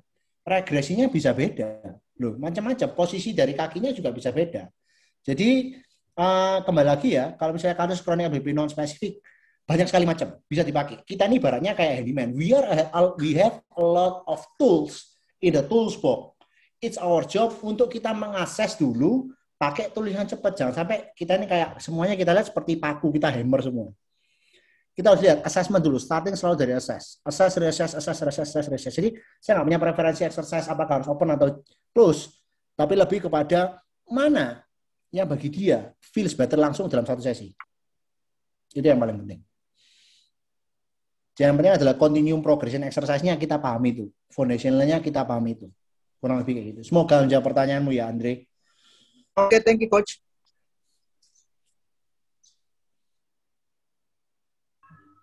Baik, untuk pertanyaan ketiga datang dari Muhammad Isnan. Ya. Mau bertanya, Coach, bagaimana manajemen rehab atau membuat program rehab dengan kasus klien yang menderita LBP disertai other problem, like obesity or OA ini, karena di lahan kebanyakan klien tidak murni hanya LBP. Kemudian bagaimana modification latihan yang sesuai dengan kondisi tersebut? Oke, that's a good question. Memang jarang biasanya single factorial ya, biasanya juga ada OA. Nah, tadi video yang pertama itu yang klien saya di Lombok itu, dia juga punya OA yang ternyata berlangsung lama. Dia punya problem lutut. Jadi timbul tenggelam. Dan kemudian salah satu dokter juga di Jakarta juga punya problem OA plus LBP. Jadi OA-nya dulu LBP. Dan dia juga obesitas. Jadi kembali lagi, multifaktoral ya. Makanya saya bilang bahwa gini, sebenarnya lebih ke arah psikologisnya. Ini penting banget untuk kita pahami bahwa tadi saya ngomong banyak tentang psikologis. Mereka akan merasa kurang, mereka akan merasa nggak mampu, mereka nggak merasa nggak capable. Ini salah. Pastikan bahwa, oh, it's fine, it's good. Kamu you're doing great. Meskipun mungkin secara, oh, ya enggak lah kayak gitu aja, harusnya bisa lebih dari itu. Padahal sebenarnya kita nggak butuh itu. Klien nggak butuh itu. Klien butuh kita untuk, jadi kasarnya gini, aku akan lebih pada di posisi positive and reinforcement, oke? Jadi startnya dari mana? Jangan startnya dari cari yang memang tidak membebani lutut dulu. Otomatis kalau dia konteksnya obesitas, berarti ada rasa memanipulasi dari sisi nutrition, itu pasti. Kedua juga lihatkan dari posisi kaki, terutama pemakaian dari sisi sepatu ya, terutama cewek biasanya. Nah kebetulan yang Jakarta aku ini, dia ini seringkali naik turun. Dia dokter, naik turun 1,3 sehari bisa 15-20 kali. Pakai high heels, bayangin. High heels, obesitas, keliling 20 kali satu hari, dan nggak pernah, dan makannya ngawur, makannya dalam kutip kurang memiliki nilai nutrisi yang baik, ya itu dulu kita rubah. Pelan-pelan, dan itu sifatnya semua. Memiliki ketakutan tersendiri bahwa, oke, ini nggak cukup, ini nggak cukup. Jadi memastikan bahwa ini cukup. Starting dari simple banget, kalau perlu bodyweight squat doang. Bodyweight squat dong, oke, it's good, tambah ini ya, tambah ini. Bukan kita ngomong dalam konteks kayak, oh kurang ini, enggak. Aku ngomong, apalagi kalau dia sudah punya masalah psikis, dan ini biasanya banyak. Dan yang dokter ini sudah punya masalah psikis juga, mereka sampai minum memakai obat semacam kayak anti-depression gitu. Nah, otomatis, ya, tak suruh sama dia, ya, nggak apa-apa, it's fine, you are doing great, you are doing a great job. Starting dari simple exercise yang bisa dieksekutin, yang penting aku melihat, gimana, oke enggak gini-gini, oh iya sudah berkurang, oh enggak gini, apa yang sudah kamu lakuin, oh berarti menurutku begini. Jadi karena gini, karena klien ketemu kita itu enggak hanya maksimal 1 jam, minggu 2 kali, ya kan. Pentingnya kita mengkomunikasikan itu, jadi kita punya positive and reinforcement dan juga communication. Ini menurutku lebih ke arah ini sih. Jadi enggak ada yang memang benar-benar oke. Jadi multidisciplinary approach, nutrition, sleep terutama, pemilihan dari sisi sepatu ini penting. Semuanya harus digarisbawahi juga. Dari kemudian perlahan progresif, pelan, mana tidak merasa pain free-nya. Oke. Kalau misalnya mau ada rasa sakit 4, teruskan, keep it going. Coach, aku capek, gini. Oke, jalan. Jalanin aja. Oke, jalan bisa, biar enggak. Coach, aku mau start 30 menit. Tiba-tiba dia ngomong gini. Ini aku mau, kalau bisa klien-klien Anda ngomong gini, Coach, aku hari ini bawa bekal sendiri lo dari rumah. Wow, luar biasa. Coach, hari ini aku sekarang jalanku lebih banyak loh, aku nggak bolong. Luar biasa. Itu tugasnya kita. Oke, karena kita mengintervensi dari multidimensional, ini yang penting. Dan itu ketika kita bisa melakukan itu tanpa kita meminta mereka secara eksplisit, berarti you are a great coach. Ini yang penting. Semakin lama jadi perubahan habitual lifestyle yang permanen, betul nggak? Bukan hanya 1, 2, 3 bulan. Sama halnya dengan pain, kita nggak mungkin tiba-tiba sakit, snap langsung. Tapi itu berlangsung tahunan. Perilaku modifikasi inilah yang penting. Semoga menjawab pertanyaan. Oke, thanks Coach. Terima kasih. Baik, terima kasih atas jawabannya dari Mas Abed yang sangat luar biasa. Karena waktu sudah menunjukkan pukul 11:30 siang, di sini untuk sesi pertanyaan kami cukupkan. Selanjutnya saya akan bacakan notulensi untuk diskusi kedua pada hari ini. Yang pertama, dalam manajemen untuk memprevent LBP, kita harus melihat secara holistik. Tidak hanya dengan latihan saja, tapi juga bisa dengan good nutrition, atau juga dengan faktor-faktor biopsikososial. Yang kedua, dalam melakukan assessment, kita harus mempertimbangkan whole body, karena tubuh tidak bekerja secara isolated. Sehingga dalam melatih pasien, kita harus melakukan movement pattern daripada melakukan isolated training. Dan yang paling penting, no one size fit all. Dalam melihat exercise, kita juga harus melihat siapa yang kita latih, dan tidak bisa disamakan untuk latihan antar orang dengan orang lainnya, dan juga harus menggunakan prinsip specificity dan juga progression of load. Terima kasih buat Mas Abed. Mungkin apakah ada closing statement? Closing statement yang pasti kita harus lebih proaktif sih ya, terutama kita karena kan lini terdepan dalam konteksnya memang prevention. Terutama kalau orang Indonesia ini masih suka, karena sekali pertanyaan kayak harus minum obat apa, harus minum suplemen apa, dan kita sebagai yang memiliki ilmu, jangan sampai kita mau kalah dengannya nggak punya ilmu tapi mereka pede untuk sharing, terutama sosial media. Menurutku sekarang itu kita ini sangat dimudahkan dengan adanya teknologi, dan dengan adanya pandemi ini sebenarnya kita memaksa orang untuk melek teknologi, dan itu adalah suatu hal yang tidak bisa kita pungkiri atau suatu hal yang memang sifatnya pasti. Nah, kita sebagai praktisi yang sudah sekolah lama, yang sudah punya, kita meluangkan waktu dan segala macamnya, please make it harus lebih percaya diri. Jangan sampai kita ini kalah yang dengan yang non kompeten, yang kasarannya dalam tanda kutip sok tahu. Kita ini punya ilmunya loh, gitu loh. Kita ini kasarannya secara profesi juga kita ini punya kasarannya tidak kalah dengan dokter dan segalanya. Bukan saya mendeskripsikan dokter, enggak, tetapi dokter sudah dalam sifatnya kuratif. Kita ini preventif yang hubungannya dengan gaya hidup. Makanya aku bilang jangan mau kalah dengan mereka-mereka yang kasarannya yang influencer dan segala macam. Enggak, meskipun kita selalu akan ada ilmu harus dibagi. Kadang orang menjadi sesat karena mereka nggak tahu, mereka harus cari informasi itu di mana. Ya, yuk marilah kita jadi orang-orang yang kasarnya kita bisa ngasih sesuatu hanya yang empower people, yang educate people. Dan memang itu nggak pernah mudah, itu nggak pernah kan. Tapi segala sesuatu yang worth having never comes easy. Yang penting mulai aja dulu. Itu